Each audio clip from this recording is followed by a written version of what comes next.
Welcome on in, everyone, to Flyover Fallout and the epic collapse that was St. Louis City SC this weekend. Not our usual show. It's not 8 a.m. and you're not Santi, are you, Phil? I'm not. Although I do have some afternoon tea here. Ah, I smart. stayed up a little too late last night. I don't know if you guys, Matt, do you ever barbecue, like smoke meat? No, I don't smoke my own meat. Well, when you I had a giant pork butt, which was my first hint that maybe I should have been a little more careful or not worried about it. But I started it like midday around noon. I left it running because I had a million things to do yesterday, and you just have no choice when you're a dad sometimes just to do that. Isn't that And the truth? I got home, I was like, is it burnt? Is it the fire out? What happened? It was great. It was still going, but it just was so slow because it was so big. I slept a couple times last night, but I took that pork off the barbecue at 3 a.m. just Dang, so you know. dude. So I'm a little Jeez. weird. So this tea should help a little bit. That's well, hopefully this conversation about City doesn't put you to sleep a little bit. No, I'm excited. I shouldn't be excited, but I told you I love talking about when a team struggles. I feel like it tells you a lot more.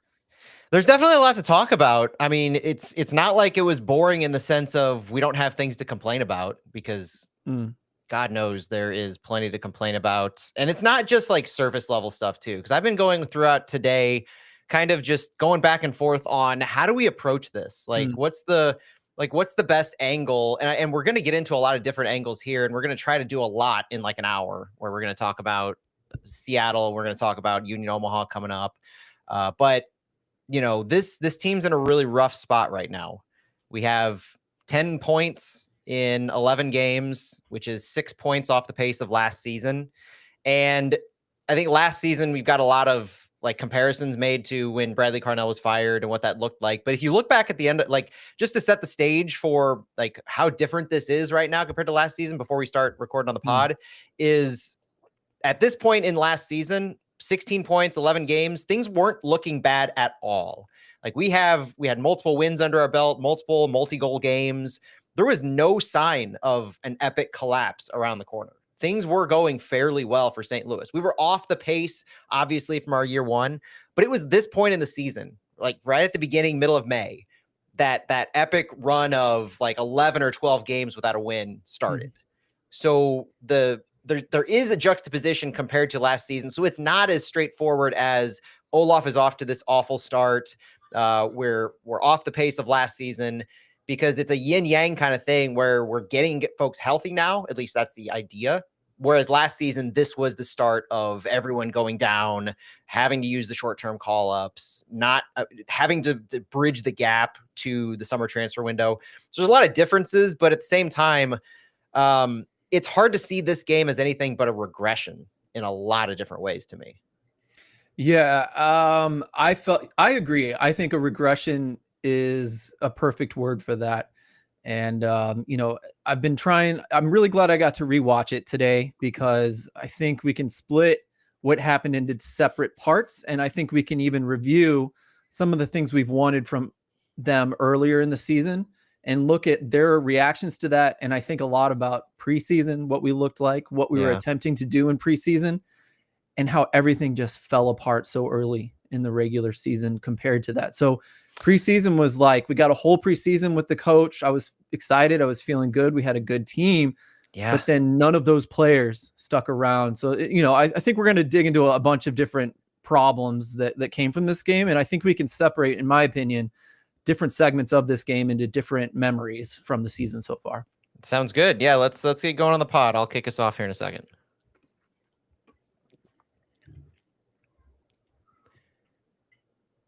Welcome in, everyone, to Flyover Footy. My name is Matt Baker, joined this time by my friend in soccer, Phil Grooms, for another Fallout, looking at another St. Louis City match. And unfortunately, this one is possibly, arguably, the worst of the bunch so far. 11 matches into the 2025 season. A 4-1 crushing defeat to the Seattle Sounders in Seattle, in a game that is just an epic disaster on just about every front. There are few redeeming qualities in this, but we're going to analyze it like we usually do. There's a lot of more therapeutic, discussions to be had about what kind of St. Louis City SC team we just saw play. But we also have a match right ahead of us. We have a preview of sorts that we're going to get into in the back half of this show against Union Omaha in the round of 32 for the U.S. Open Cup that St. Louis will be playing at Energizer Park on Wednesday. So there's not much time to wallow, though we will recap everything in just a moment because we have Union Omaha on the other side of this. Phil, we're recording this on Sunday afternoon. May the 4th be with you. Hey, happy Cinco de Mayo if you're listening to us on Monday. And if you're listening to us on Tuesday or Wednesday, happy Open Cup time. How you doing, Phil? What a lineup, We can handle our Star Wars today, have some tacos tomorrow, and then Open Cup for me is the dessert. So I think we're set up pretty well this week for some fun. Well, let's dive into it because we've got a loaded show. We've got a lot to look at for Seattle and then a lot to look ahead to for Omaha. So what we always start off with on Fallout is the starting 11. So let's review that and see what we have to work with. Ben Lunt in net again, possibly the last MLS regular season match. We'll see Ben Lunt in net as our regular goalkeeper because Roman Berkey should hopefully be cleared to return to full training next week.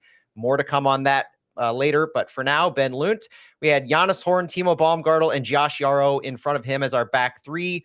Conrad Wallum, Tomas Ostrak, Akil Watts, Kyle Hebert made up our midfield four, and then Marcel Hartl, Cedric Toyshirt, our two attacking mids of sort, and then Klaus up top. Any surprises for you, Phil, on this? I think we had 10 of 11 from our prediction where Ostrak saw his second straight start in the midfield. Celio not only didn't appear in the starting 11, he didn't appear at all. What did you think of this starting 11 Olaf ran out? Yeah, Celio being out was a surprise, but not a big... I felt like this was coming. He got a lot of play. He was very effective and one of the most brave players in build-out. And so I think we really needed him. But as we're bringing people back, I think it was interesting to see Ostrak kind of come in and see Celio drop out. And I'm okay with it, right? We got to rotate. We got to try players. And if they're not super effective or if they don't give you production as far as goals and assists, then you got to try something else out. And I was surprised to see Ostrak and Watts in the middle rather than Hartl deep. But I think, I think in the last regular episode I was on, I was like, I'm ready to die on the hill of Hartl needing to play high. And so I thought when I saw this lineup, well, Hartl's going to be high. This is great. Obviously, Olaf agrees with me on that. That's arguable. But then we saw a lot of movement from this lineup. And I think a lot of times if we saw Hartl drop deep in the build out, he would look like an 8 or even a 6 at times with Ostrak, and we'd see Watts kind of go high and would almost look like a 4-4-2 in that situation with Horn looking like the left back, Volm looking like the left mid.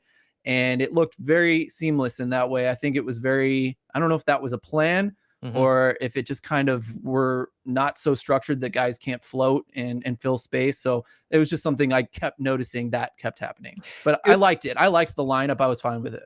Yeah, I agree. I didn't have a problem with the starting 11. And in particular, Celio, one thing I want to address on him is there's two schools of thought to me on why we didn't see him start, but also why we didn't see him appear.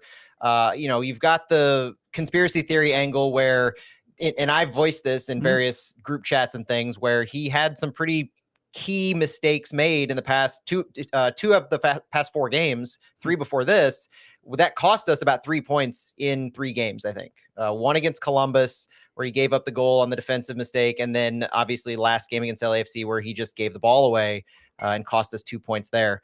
I think you could look at this as maybe he made some mistakes and Olaf is taking him out of the starting 11 because he showed himself to be a little bit of a liability. But you could just as easily say he's slotting Celio in for 90 minutes on Wednesday. And he needs Celio's on the ball skill. He needs that dynamic attack on Wednesday against Union Omaha. He wants Celio to be one of the crucial pieces of that puzzle. And so he saved him entirely from this match. We're going to get into what our Union Omaha lineups possibly look like, but that's something I just want to put a bug in folks' ear as you're thinking, why didn't we see Celio or what's going on with that? Very well could be that is the case. You also made a good point about Nilsson. I think Yarrow's catching a lot of hate lately. And, the other option was like, how do we play Nilsson as a starter? Right. And you said what? Well, I mean, I was talking about him on right. Are you talking about the right center back conversation? Well, yeah, just playing Nilsson for 90 minutes on turf sounds like a terrible idea. And I completely agreed with you. I was one of those how can we fit Nilsson in? I'd like to see him play in this game, but well said. And I actually had some good thoughts on Yarrow throughout this game. And honestly, yeah. So, I mean, there's plenty of things I think that, and this, some of the sub decisions made, some of the starts and timings of the subs, no doubt played into keeping guys fit or having certain options available for extended play on Wednesday. That's just the nature of the beast when it comes to these midweek matches and even the cup matches being a little bit of a nuance to that and who you want to play. So there's a lot that went into this, I think, especially later on in the game, some of the wholesale changes that we saw made. Phil, on Fallout, we like to talk about some of the big stories and themes before we get into the granularity of the match. I have to start and stop almost entirely with the central midfield. You mentioned Tomas Ostrak, Akil Watts, Marcel Hartl at times dropping back deep. Olaf postgame said pretty specifically in reference to bringing on Edu Leuven, and after Ostrak was he couldn't go on in the second half, that he really didn't have any options. Things kind of fell apart in my mind after Ostrak's exit, because you saw not just the collapse in us able to maintain some semblance of competition, but we were being bossed around the midfield. We looked too slow. We looked out of sorts. They were running roughshod through our midfield, and it's all seemed to kind of start at least with Ostrak's exit. And a lot of Olaf's postgame comments hinge on the fact that he was more or less okay with how we played in the first 30 minutes, being tied 1-1, that was the way that it led up to that. He was okay with that. He thought we had about 10 or 15 good minutes in the second half, and then everything else was an unmitigated disaster. And I think as I was rewatching this, I couldn't help but start to get a sense that we can't control games anymore. We are not the dictator of anything when it comes to possession of the ball or otherwise. If you watch how many times our center backs had the ball and we were looking to progress it, watch Tomas Ostrak, watch Akil Watts when they were in the game, and how they were just basically sitting in between two attackers from Seattle. Seattle had no interest in high pressing and making our center backs uncomfortable with the ball. They were making our center backs uncomfortable with their decision-making about what to do with the ball because they couldn't find space. And Ostrak was covered up so many times when he came back to try and help the center backs progress the ball. And this is the problem I have with our central midfield right now is we've shown teams that if they don't press us and they instead try to take away our line, take away our progression from the wings in the central midfield, we don't have the creativity. We don't have the skill, the individual skill to go and get the ball and force the issue. We're just going to be kind of stuck and sending the ball long, trying to skip lines. It's not working with the quality of players we have, with the tactics that we're employing in trying to get around some of those players. And this is almost like early on or later on in 2023 when teams started to get tape on St. Louis and they were not taken by surprise on some of our tactics and our high pressing. And they figured us out. Well, teams seem to have figured out that St. Louis, if you give them the ball and give them an opportunity to try and progress the ball themselves without pressuring their center backs, they can't do it because they're taking away lines. So you said a few things there. The first thing I want to address is let's talk about what Ostrak was doing. And, the first goal, especially, just that is the perfect example from Seattle's goal is they had a counterattack. And for some reason, he must have been instructed to do this, or he just saw way too much space forward. But Hebert pushed forward, and we had Watts up high, looking a little bit like a right mid, folding in. And we had Hartl, who had dropped in to help build out, which we'll talk about in a second. And then he went forward, and Ostrak isn't a 6. Like, he's barely an 8 sometimes, depending on the situation. And he was just so far forward. He should have been with both fullbacks forward. There needs to be a 6 sitting right there in front of the center back. And there was a counterattack. Hebert got bypassed by Rothrock, who's very speedy and problematic for Hebert, even if he's not pushed up too high. And so it was just too easy. They got too many people behind our defenders, and they scored. They're a professional team. They took care of it the way they should have, right? It would have been idiotic for them to not finish that one, honestly. And then it happened a couple more times where Hebert was too high, and we were able to defend those out. But this just kept happening. And in my opinion, those defensive struggles in the first half, you mentioned us not having our stuff together.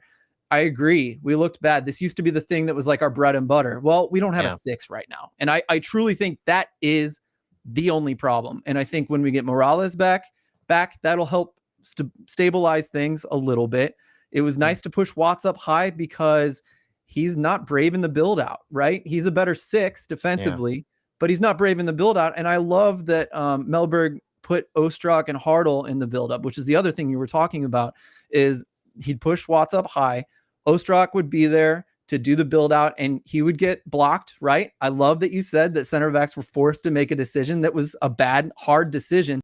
Right. And then Hartle would drop in and these guys would be the dual pivots with Watts up high and Ballum a little bit higher too. So that build out worked, but it wasn't until Leuven came in, our, dead on starter when he's healthy and around all the time. When he came in, we were building up the ball. It looked somewhat effortless through the middle for the first time ever. It even made Joyner look like a star attacker. So I just want to make that, I'm sorry that was long-winded, but that is my argument, that there are just holes in our lineup right now. Morales being out was like the last straw and things just fell apart. And I don't think that's a problem with Olaf. I think just in this case, in these instances I just brought up, it was a personnel problem. And that's probably magnifying everything, the personnel issue, because you are taking your bottom of your depth pieces for central midfield, and you're extending them a little bit beyond their means. I think you're spot on that Ostrak's not a 6. He's not that player who goes and creates that space deeper on and turns with the ball in the half turn, and has the physicality to really keep possession there and direct it up where it needs to go. He operates better in space. He's good with the ball at his feet, and he can turn tight spaces into more, but not in that part of the field. That's not where he's best suited. And I think, but he is still braver than Watts in those situations. So he does turn and look to go forward instead of just sideways or back. So that's why I liked him there, but you are right about the rest. Braver than Watts. Yes. Yeah. Fair. But that's like below average of where I want to be. Like braver than Watts is not acceptable to me in that role. But I think what we did see work at times was Marcel Hartle coming back deep. And Edu Leuven had this role when he was in the game as well. When you're getting the 6, the central midfielder, the box 8, whoever it was, Hartle or Leuven mainly with success, if you get them to come back into the corners, the deeper corners, that right center back, left center back type corners, and then you're allowing that person to play off a winger. It's the Hartle-Wallum connection that worked again multiple times in trying to progress the ball up. And that's why some of these average positioning of the players has Wallum looking so wonky at times, because he's playing off of Hartle, who's coming deeper back to the corner. That's how much we're struggling to get the ball from our center backs and from our back line up. We're having to pull our best playmakers that deep in order to help facilitate ball movement. And when you do that, once you get the ball into the middle third of the field, or even pressing into the final third, you don't have those quality players now in the position you want them into to help go for goal. And that's a lot of the problem we're getting into. We can't, and we're not having success connecting up to a Cedric Toyshirt, because I had the stat that Cedric Toyshirt had the same number of touches in this game as Jean de Silva, and I think it was 15 total. Toyshirt played 69 minutes and Silva played like 12, 14 minutes, something like that. That's an absurd statistic for your tied for now leading goal scorer. And we have to do better at connecting our lines, but we can't do it because we're bringing our better ball handlers so deep in Wallum. Wallum should be one of the people who's pressing high up on the wing and getting the ball up next to and playing into our attacking forwards. But instead, he's having to come back and work with our other best ball handler, Marcel Hartle, deep in our own zone just to get the ball out of the back. And you made a good point there, like, bringing those guys back sends players we don't want forward with the ball. And Watts had 2 of our best chances, right? When he was dribbling into the box, he could have maybe passed it and he decided to shoot it, and it wasn't a great shot. The other one was he was dribbling into space going forward, and there was a tactical foul from Seattle. We had wide open guys. Maybe he would have made the right choice, maybe not. But don't we wish Hartle had the ball in those positions, or Toyshirt, to your point? So yeah, Watts, again, and I used to say this about Durkin. For some reason, our free 8 keeps getting the ball in the best positions, and we need to get our best players, someone like Hartle or Toyshirt, doing those kinds of things. Yeah, and that's going to improve as we get some of these players back. And so that's why I was specifically calling out the juxtaposition between last year and this year on when the injuries happened and what we're about to undergo in getting some of those players back, getting Leuven back, Alm, Reed, having those options available is going to change things. Like, it's not the John Mozeliak, we're getting players back from injury, so that's like a new signing type of thing. But at the same time, Olaf hasn't had any of these players. So they are new players to what Olaf is trying to employ. He hasn't had Edu Leuven for 6 weeks. He hasn't had Rasmus Alm and Jay Reed at all since Alm for preseason, barely. But he hasn't had Jay Reed at all. And we saw what Jay Reed can do on the ball on that left side, which if Totland is still out for a little bit longer, if Jay Reed can get healthy and get fit, gives you more options to do with what you can do with Conrad Wallem, who is going to be on the field no matter where he is. Absolutely. And really quick, you just mentioned people who we all had in preseason. We were saying in the pregame and pre-show that we were moving towards something in preseason, building towards something, and then all of those starters disappeared, and we've had to start over from scratch. And it just feels like we've been, in working towards something, and then it fell apart, and now we're working towards something again. And as we get players back, it's still going to take some more time once everyone's back. But yeah, to your point, Alm was there all most of preseason. It would have been great if Alm was one of those players, with the ball at his feet, running toward goal. That's where he's strongest.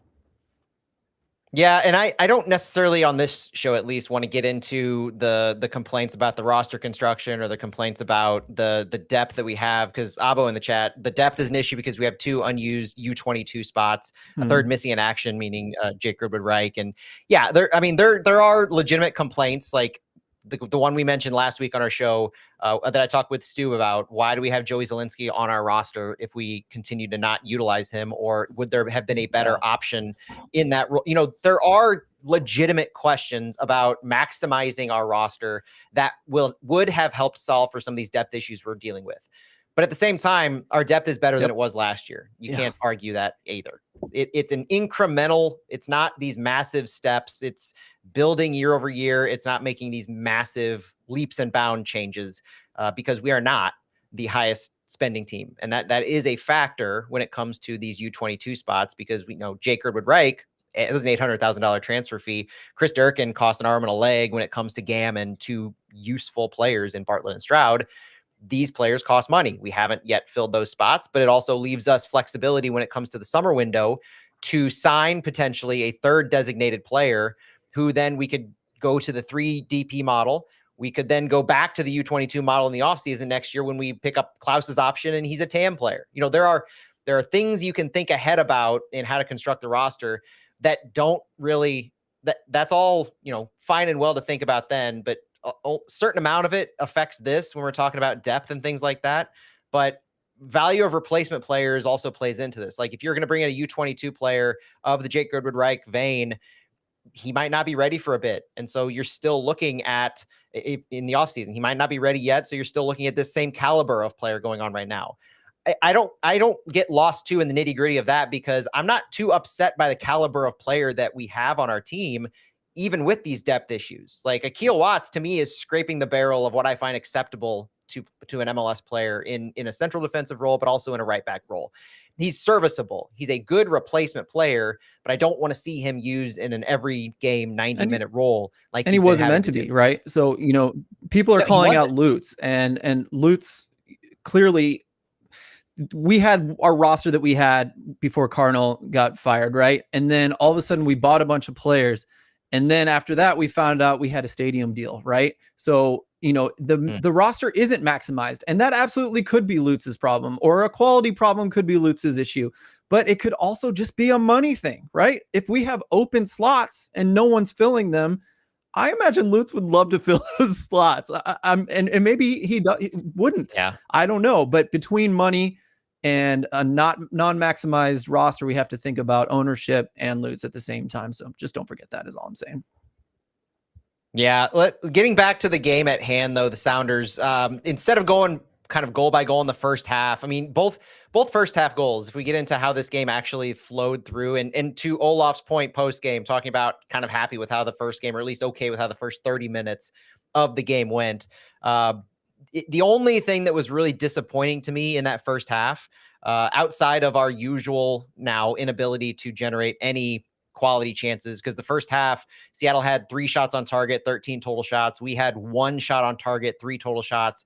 and the PK was the shot on target. Like that was the problem that we had. We continued to struggle in first half, whereas Olaf is looking more of how we were defending and then how we were more or less initiating counters even before we got into the final third. Because another stat that is so incredibly telling, and it continued into the second half, is final third passes and touches in the penalty box of the opposition. Final third passes in the first half, Seattle outpassed us 65-16 in the final third. They had 26 touches in our penalty area. We only had 6 touches in theirs. 26-6 out-touched us in penalty boxes in the attacking thirds. That's unacceptable I don't care if you have high or low possession numbers, which we did have a fairly high possession number in both halves of this game. It was 56-44 in the first half. 44% possession is pretty good compared to previous games. That's more possession, but the fact we only had 6 touches in their penalty area in the first half was almost inexcusable in our ineffectiveness to actually progress the ball up. And it was turnovers. It was just an inability to work around Seattle, because even the goal that they scored, or at least the PK that they drew, happened off of a turnover. We had the ball in the attacking third of Seattle. We played it through to Wallem in the box and just lost control. Our attacking third, we were making a good run, and Wallem just kind of lost control of it, couldn't recover it, and we didn't have an answer. Seattle had just 2 passes the length of the field to get to Paul Rothrock, like you were talking earlier, and he drew a foul on Timo Baumgartel. Now, I agree it was a dumb foul because we had plenty of players in that area. You don't need to be that aggressive with it. The lanes are blocked. You had Josh Yarrow and Giannis Horn deeper in the box guarding some players, but it was just a silly foul. It was unnecessary, but it was also kind of a weak-ish calling foul, kind of making up for maybe Toyshirt going down earlier in that game where it was debatable on how much there was contact. But I think I feel it was a wash in both of those calls. So that was the first instance where a turnover in a dangerous area for us led to a counter and a fast break that we couldn't defend against. And it happened multiple times where in the second half, especially, that was like the thing to me where we had the ball in a decent part of the field and we just didn't have the quality to do anything with it, whether it was keep possession, find an open man, look for a shot. And because of that, Seattle was able to cause turnovers that then eventually led to them getting either shots on target or goals, drawing a PK in this case. And that was the last big highlight to me of the first half, where you have all these stats that just continue the story of the last game, especially how we've been starting these last few games, where the expected goals number for us outside of that PK was abysmal. It was 0.11. Now, it was better than the 0.03 from last week's first half. Yeah.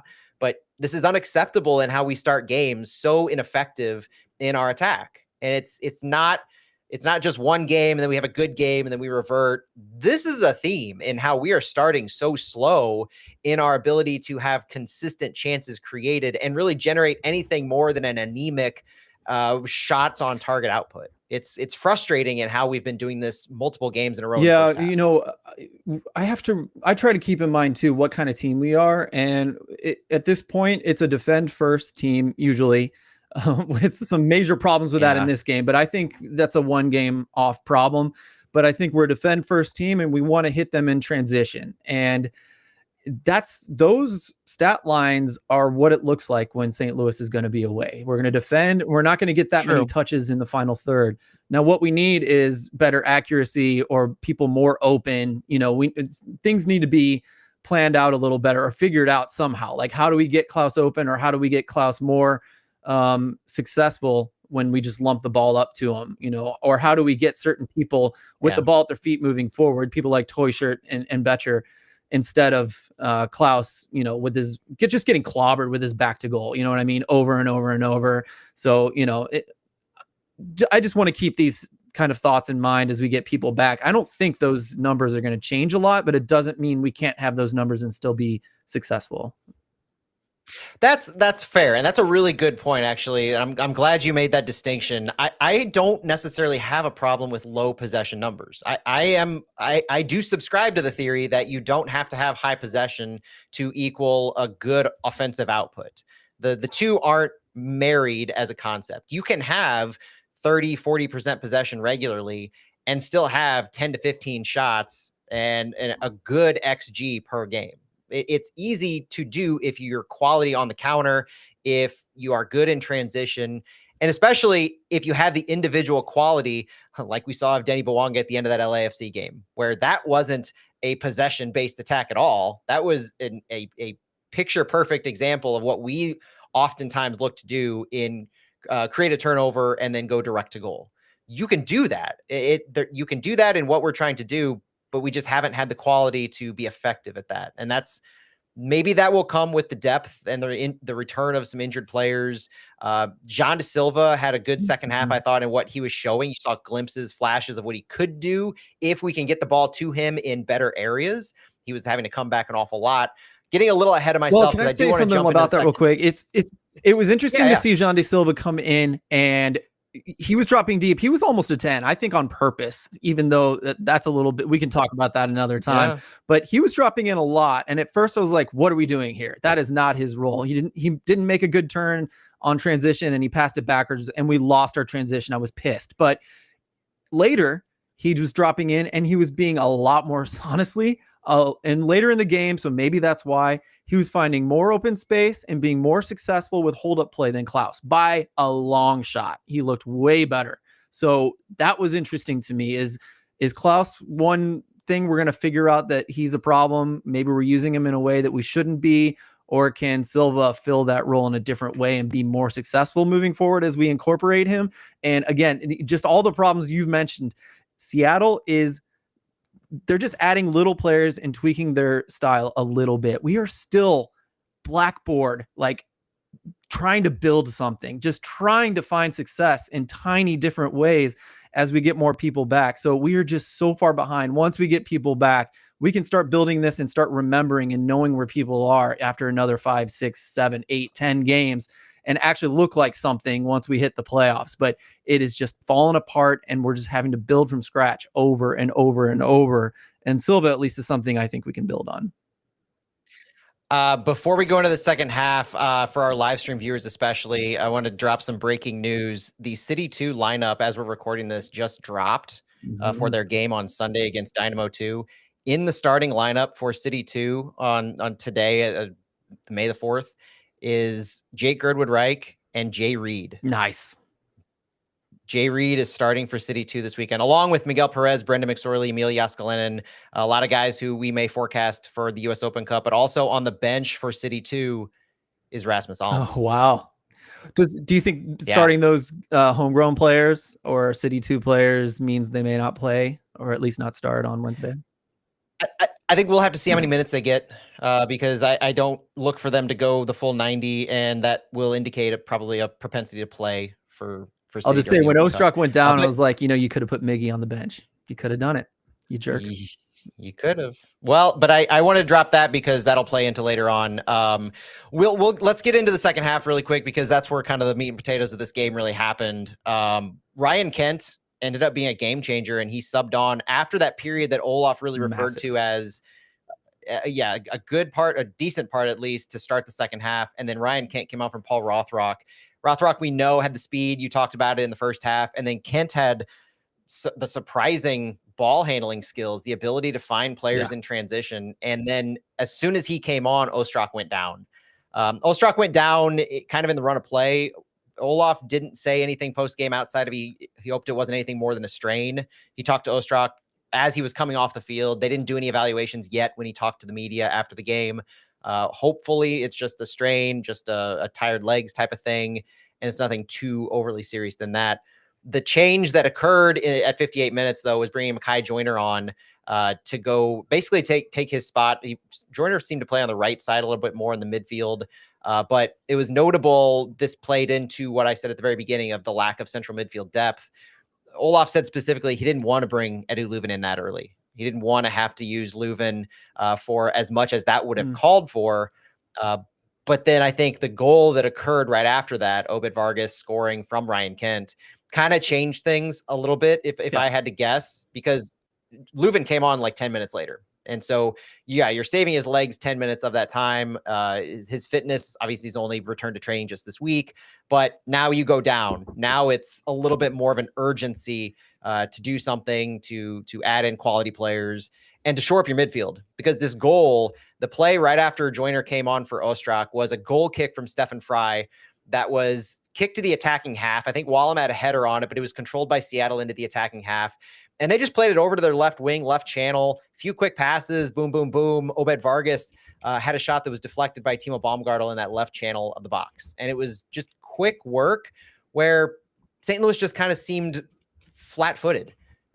Seattle was moving way too fast for St. Louis to handle. And it looked in a lot of ways like St. Louis was just kind of stuck in the mud. Like they didn't really have anything that they could offer in this goal. And it was frustrating because Seattle was so clinical once they got the ball into the attacking portion of the field. For our live stream viewers, I'm going to try to show this goal really quick and see what happened on that, because I think it's worthwhile to take a look at real quick. It was a frustrating development, and it was unfortunate that Timo Baumgartel kind of deflected that. But the buildup in this occurred so quickly after they retained possession. It was just a couple quick passes.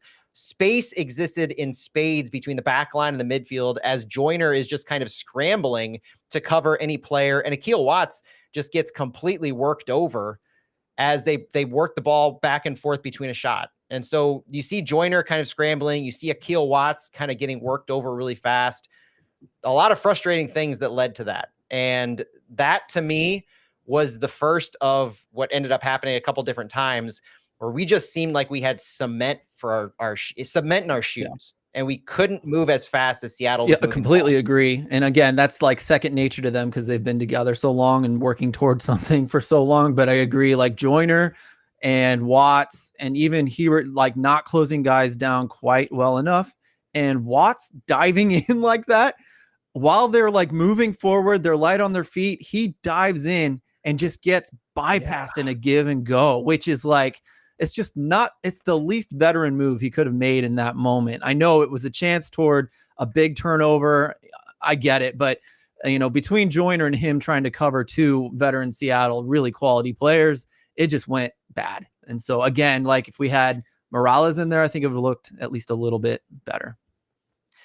You would have had, and that's one of the frustrating things is we've shown ourselves to be a strong defensive team this year, but the more I look at it, we're not a good defensive team. We're just a safe defensive team. And I think we sure do we stack the box like crazy, right? Yeah, and that's and what then I if mean. we get lazy, that kind of stuff happens. Exactly. So stick with me on this idea, because I think this in the next couple of goals that we saw really highlighted the fact that St. Louis has been good defensively when they stack the box, when they drop into the low block, when they bring numbers in tight spaces, and they don't have to do a whole lot of movement. They're not getting pulled apart.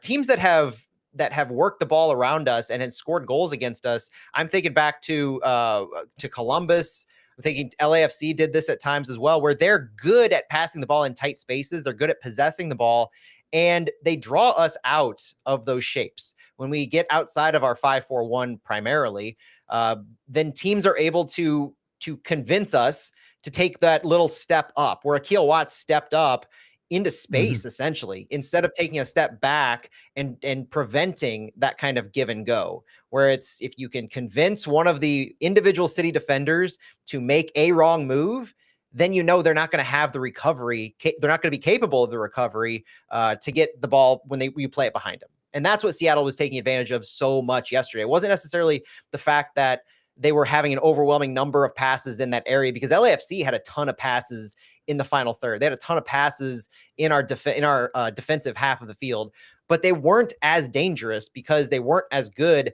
at drawing us out and playing these almost tiki-taka type passes that get in behind us, but also draw us taking one step forward and preventing us from having that ability to defend back.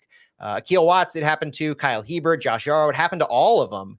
And when you're having a team able to pull us out, that's where our lack of quality is really shining on the defensive side. And that was more disappointing of a realization to me than anything, because it really kind of threw water on the whole idea that we're a good defensive team. We're just structured well at times, but if teams can pull us apart and try to get us to just make a move, make a step, try to get too ambitious, we don't have the ability to recover. And again, I don't want to blame him on this one because two things happen here. One is the personnel thing, which I've beaten to death, right? The other one is that we complained like crazy in that Austin game that we just sat back, too many defenders, no plan B. And I at least feel good that when Ostrak went down, it wasn't just like button up, we just got to try to get out of this game like it looked like with Austin. It was like we threw on Joyner, right? And then Leuven came in, and it just felt like there was a second plan out there, and it did look better in the attack. And by looking better in the attack, you open up the back, and we lose the thing that we're really good at, that we plan on. But plan A is out the window at that point. But at least plan B is, okay, we're going to take chances in the back. We also don't have 3 of our 6s, if you count Leuven as 6, starting 6s in the game. Yeah. I think those two things together equals a couple of these goals. And you get a run on goals, 4-1, because we're trying to catch back up. This used to happen with St. Louis City, right? Either we won by a lot with under Carnell. Either we won by a lot or we lost by a lot. And it was fine. And I just want to say that I'm okay with this 4-1 loss because we tried to get goals back. We still aren't scoring. That's a massive problem, but at least we went for it. I did not want to see us just look awful, just continually get more and more conservative as the game goes on. And so I'm at least happy about that. Well, this was also the first game, because I'm just a spoiler alert. I don't really feel like going into the last 2 goals in depth, but I think this was the first game in, I want to say 4 or 5 games that Olaf actually used all of his available subs. And it got at 69 minutes, that just 10 minutes later after that, where Betcher, Nilsson, and Leuven all come on. That line change is meant to spark some things. It's meant to get a little, like Joyner moved a little higher. Hartl stayed higher at times. When you put Leuven in at that deeper midfield, you're introducing that quality of player. And I know he's just fresh back into training this past week. So there's a lot that Leuven is still getting up to speed on. But it's obvious they were trying to shore up their central midfield positioning after Joyner had come on for Ostrak. And knowing that Joyner's not that central midfield player, you want to get him more into attacking wing role. And I think Leuven entering the game sparked that. So you did see them go for it. And you were able to avoid a dangerous opportunity there at 70 minutes when Joachim Nilsson was maybe the first St. Louis City player to have a VAR call go our way this season, where we all thought it was a handball, and turns out that clear and obvious natural positioning of the arm. I guess when he flung it out, he was trying to bring his arm back in, and that's what they called it on. Not so much just the arm being extended, but the natural position was him swinging his arm back in, attempting to get it out of the way. And because the movement was coming back to the body, attempting to get out of the way, they said, okay, no handball. That was great, but we weren't able to capitalize off that potential momentum swing, unfortunately. We had Jean de Silva come in for Kyle Hebert, which was a good move. I think that, to your point, tried to get us to go for it. You take Hebert out and you put in Silva. Like, if that doesn't indicate you want to go for it, nothing will. That is a pure, we need this tying goal. We're going to introduce this 1v1 guy with speed who we're going to try to get him the ball and change the game. And they got him the ball a pretty decent amount. Like that touch comment that I mentioned earlier is really, it's an indignation on our ability to get it to Toyshirt.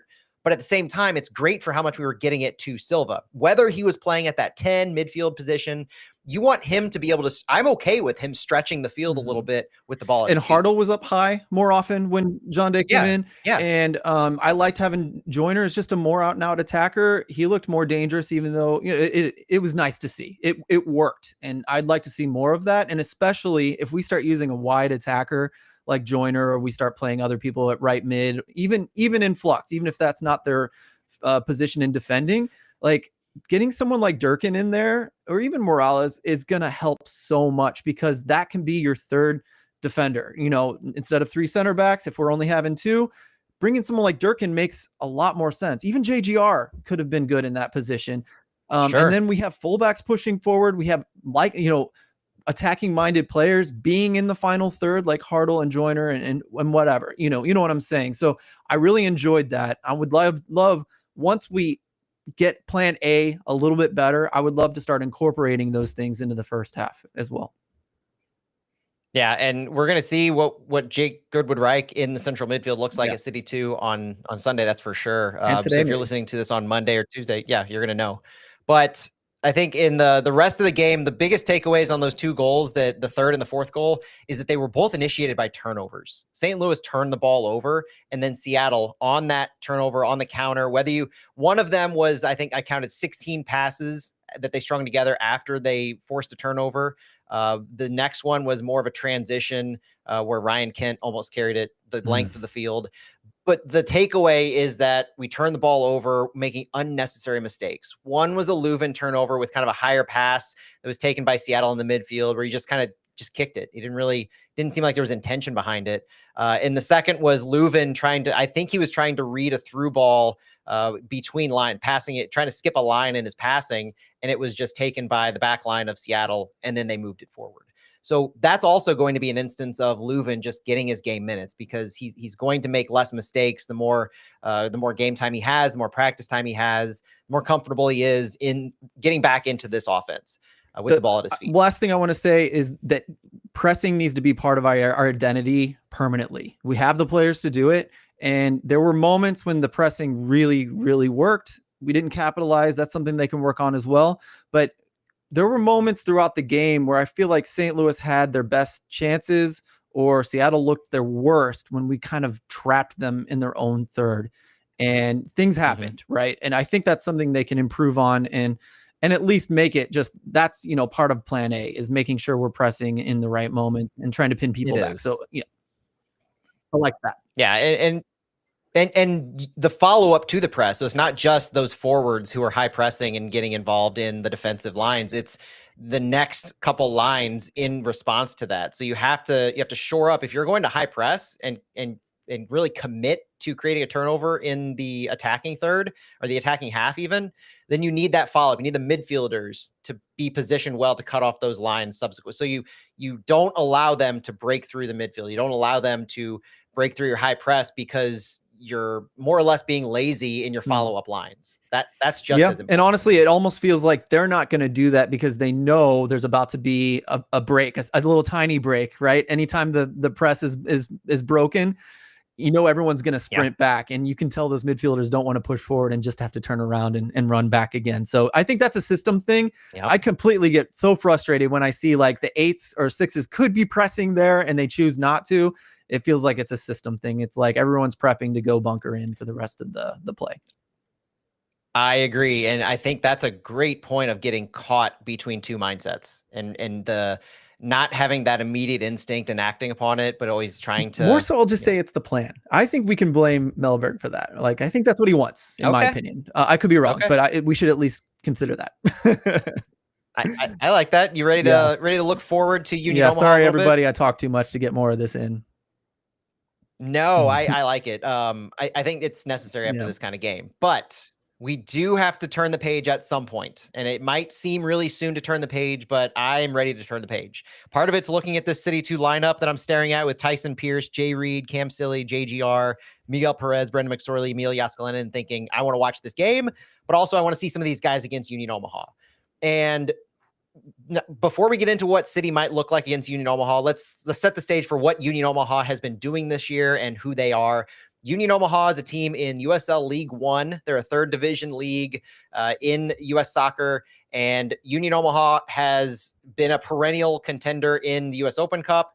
They've played St. Louis City 2 years ago when St. Louis won at City Park at the time.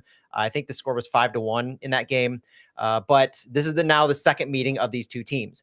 The current iteration of Union Omaha is coming off of what kind of season did they have in 2024, Phil? Was it a championship winning season? It was a successful season in 2024 that they're looking to build off of because they have the same coach, a lot of the same players. But this season, they're 1-2-0 with 2 losses. They've only played 3 USL League One games. They've been shut out twice in League One play against the Greenville Triumph and the Richmond Kickers.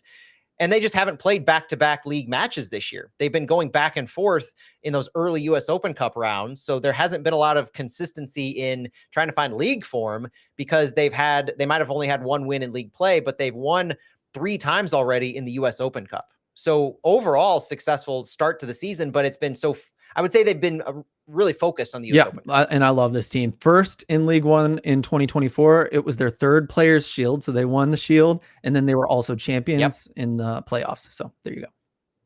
Yeah. So this is a good team. This is one of League One's best. And they're currently, I think, in 10th place, or at least thereabouts. They just got done drawing Forward Madison this past weekend, 0-0, in a game that really, I don't think they had a single shot on target. So they're coming off a game where they played a good team perennially in Forward Madison, and they didn't have a single shot on target, 7 total shots this past weekend, I believe. And they're coming into Energizer Park, looking to continue making their cup run. It's pretty obvious that they prioritize this. They have a 2-1 win against the Colorado Rush, a 2-1 win against the Des Moines Menace, and a 1-0 win against San Antonio FC of the USL Championship. So they're knocking off these other teams. The first one, Colorado Rush, being an amateur side, the Des Moines Menace being that amateur semi-pro team that had the MLS retired all-stars, Sasha Kleshtin and all of them. And then San Antonio FC is I keep using the word perennial, but they're a perennially good team. We followed them when Sam Adeniran was on loan with them for a little while, and San Antonio of the USL Championship is a good team. Union Omaha knocked them off 1-0 in the last round, round 3 of the US Open Cup. So they're coming looking for revenge. They're coming looking to keep their streak of US Open Cup wins going, but they're also coming to kind of try to continue helping to kickstart their league play form, where they're trying to build back on that championship winning season of 2004. They have retained head coach Dominic Casciato for a 3rd season, but they haven't been as dominant as they were last season. Offense has been a little bit of less potent. Defense has faced some challenges. The Greenville Triumph and the Richmond Kickers shutouts have been noteworthy, but this is always a dangerous team. They're dynamic. They can be flexible tactically, organized, and obviously really well organized. Very organized. There's a familiar face who also plays for Union Omaha, isn't there? That St. Louis City, at least City 2 fans should know. Schneider. What's his first name? No, I'm blanking. Max Schneider. Max Schneider. Yes. Yeah. If I recall, I think he was signed to a City deal for 2023, though right. I don't think he ever actually appeared, maybe once, but I don't really think he appeared. It was the season-long loan to City 2 was for Max Schneider, and then we cut him loose. I think he played for Indy 11 at one point. And then, he's with Union Omaha now. But defensive midfielder for Max Schneider, he's a quintessential defensive midfielder, number 6. He's good in breaking up opposition play. He's good in developing attacks from the back line. He's got a good long ball and a good free kick. Yeah. So Max Schneider is going to be a key in how they progress. He is not fast. He's going to say that. No, he's going to be a target of City's press. Yeah. I will say that right off the bat. Yeah, I would say when you look at some of their defensive strategies, they've conceded only 1 counterattacking goal across all competitions. So they've been pretty stout defending the counterattack. Opponents have the lowest expected pass completion rate in the league against Omaha. So they're good at breaking up passing. They're good at disrupting. So it's a pretty good defensive team overall. They just haven't had much in the way of their attack so far this season. And that makes for an interesting and potentially tasty opposition really against St. Louis, where St. Louis is going to try and use whatever quality they have to best them in a good Omaha transition defense. But at the same time, Omaha struggling to score obviously bodes well for a St. Louis City team that needs to get a little more. And we talked about it again earlier, just a few minutes ago. They need to get a little more quality, but bravery in their defense, as opposed to just bunkering as the only means. Yeah. And this is the kind of team that is like a cup set, type of team, right? The kind of team that can be a giant killer. And when they face a team like St. Louis who struggles to score, you start really worrying. But, again, like you said, they're struggling to score. So hopefully, that levels the playing field a little bit, because the onus will be on St. Louis to break down Omaha and score. Like, just count on it. That's right. On the St. Louis side, I think looking at a few lineup options is going to be one of the biggest topics of conversation. Seeing how some of these players from City 2 go on Sunday, how long they go, looking specifically at guys like potentially Jay Reed, but also Jake Girdwood-Reich, Miguel Perez, Brendan McSorley, Emil Jaskalainen, Rasmus Alm, who's on the bench for City 2, could be an interesting option. Caden Glover's on the bench for City 2. I put together a potential starting 11 based on who we saw this past week, because like we said earlier, the amount of players, the amount of minutes that players saw this past weekend could very well will play into who's available and will be starting against Union Omaha on Wednesday. I'll just throw out my potential starting 11 that I see as something similar to this. This does seem like it's going to be a Christian Oliveras game. I think you look to this. I've got Oliveras in there. I think this is his game to go. Roman Berkey, I'm not expecting him to be back yet. He may be cleared. He may be training. I don't think we give him a run out after just maybe a day of full training being completely cleared, if he is completely cleared. So I've got Christian Oliveras in, and I think that's fine because I do think the quality of Union Omaha's attack so far this season doesn't worry me as much. My back line, I see Joachim Nilsson, Michael Wenzel, and Josh Yarrow. Josh Yarrow subbing out of the game this weekend. Joachim Nilsson seeing minutes, but not a significant amount of minutes. I think primes him for an extended run out.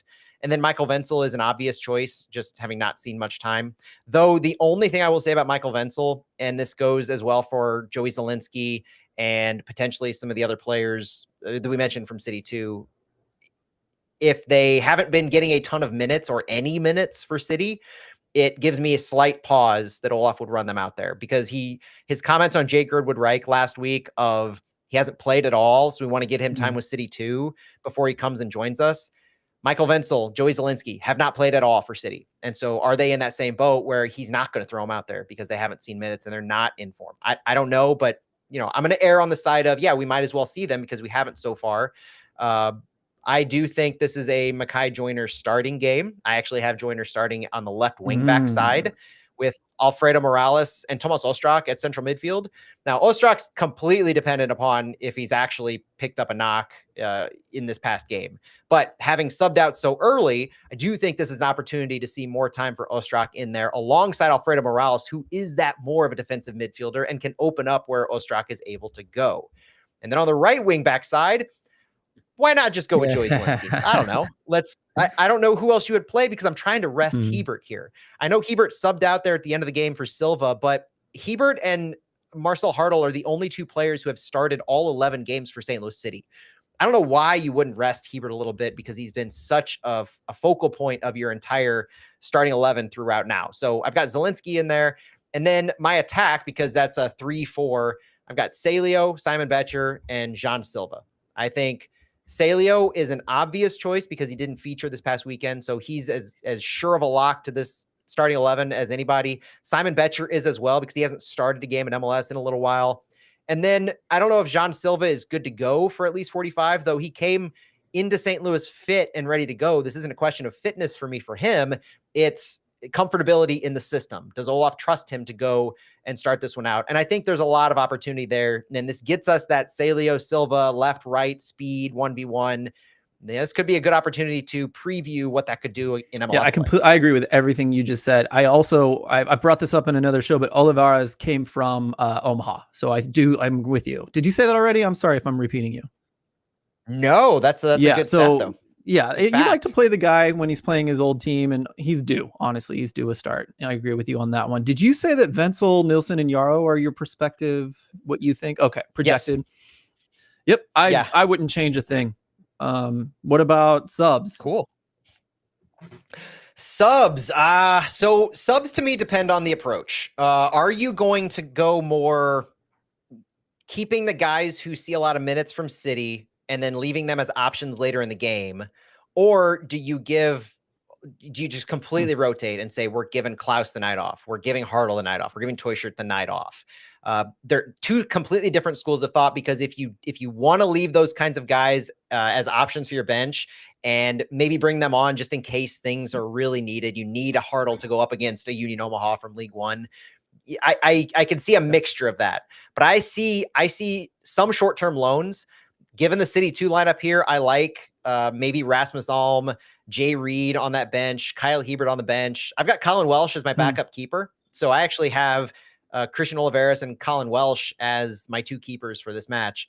But then, I wrote down Glover, McSorley, Yaskalenin, Perez, and Leuven, but I just don't think we go full on that many short-term loans, because you still have to have a short-term loan for this. for guys like Brendan McSorley, Emil Jääskeläinen, and Colin Welsh. So I don't think we go full on. I do think there's going to be a mixture. So the starting 11 is that rotation one that I like, and I'm okay with that. I think it still has a lot of excitement and gets a lot of the youth and speed in there. I love Mackay Joyner, Salio, Jean Silva. Simon Betcher is, I love Simon Betcher in this role.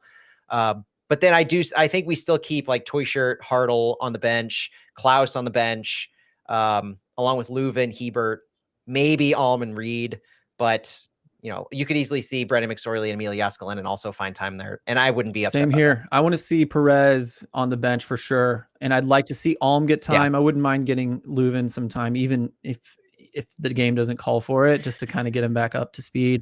But yeah, one of at least Glover, McSorley, Jääskeläinen. And if Ostrok's not ready to go, I'd love to see Perez start, actually. I don't know if it'll happen, but I'd like to see it. And that's one of those things that's really going to depend on how long he goes for City 2 on Sunday. That's why I'm going to be not just watching the game because I'm excited to see this group go out, but I'm going to be paying attention to when they get subbed off, when some of those changes are made, and how fresh some of those players could be for Wednesday. Great job, Matt. Good stuff. Thanks for joining me, Phil. I hope everybody enjoyed this episode of Flyover Fallout. We had some bad to look at, but there's also the promise of the Open Cup this week. So my suggestion is turn the page from Seattle as quickly as you can. We talked about it all Saturday night, late Saturday night, Sunday. We've all had our really hard looks, our frustrated airing of grievances throughout. The US Open Cup is a chance to reset some things. I've seen it referred to as a trap game, and I agree with it to an extent where if you win, you're expected to win, and we need to win, and we should win. And if you lose, then the wheels completely come off this train, and it begins an unacceptable discussion that we're going to have. But at this point in time, looking at who we're probably going to have available, looking at the quality that we just looked at for Union Omaha, the advantage is St. Louis. It's not the most informed Union Omaha team, but they're looking for the cup set, and anything can happen in the US Open Cup. It's an exciting game to be hosting in St. Louis. Tickets are on sale now. They're GA, so purchase them. Go sit wherever you want. Show up because the players need us as much as we need them to be giving their all. And what better way to show, not just talk about St. Louis being the soccer capital of America, I might get sued for saying that, but at least the soccer city of America, whatever you want to call it, then showing out for the US Open Cup. We need a good showing. I know it's midweek, but tickets are not that expensive. And these players who are going to play are also going to be wanting to prove themselves as well. If we see an extended run from Mackay Joyner, if we see extended runs from Jean Silva, Simon Betcher, even, they could be looking to this game as a catalyst for themselves to see more minutes in MLS play. There's a lot on the line for a lot of people. And that's what the Open Cup, it's one of the many things the Open Cup is about, is giving those players time, those young players that need the minutes, like giving them a chance to really show out. And honestly, when a team is down and out, this is another, this can revive hope. This can give you something to be excited about. This can, honestly, if we get to the quarterfinals, the semifinal, the final, this could be the best competition St. Louis City is in this season. And we could get really excited. We're a defensive-minded team, and that plays well in a knockout tournament. Things are on our side in so many different ways. And St. Louis, I know you love the history. I know you love it. We love the Cardinals. We worship the World Series, appearances and wins and those sorts of things. We love the World's Fair. Like, this fits right in with that history in St. Louis. It is just as big, just as important on the world stage, right? I talked about in that video how we got St. Louisans. I think it's the Open Cup that helped find those players that got onto the USA team, the 5 stripes on the sash, that, upset England in the FIFA World Cup in 1950, everybody. The lines are there to connect the dots, and this is such an important tournament. Again, I hope you guys all invite your family and your friends and show up to this one. We need to represent as fans how important this is to St. Louis. Let's look for the next chapter of St. Louis City SC to start this Wednesday in the US Open Cup round of 32 against Union Omaha. For Phil Grooms, I am Matt Baker. Thanks for joining us on Flyover Footy's Fallout, and we will talk to you later.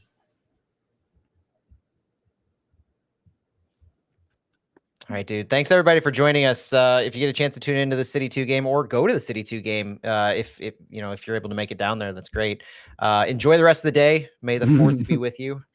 Happy Cinco de Mayo and all of the other festivities that this week will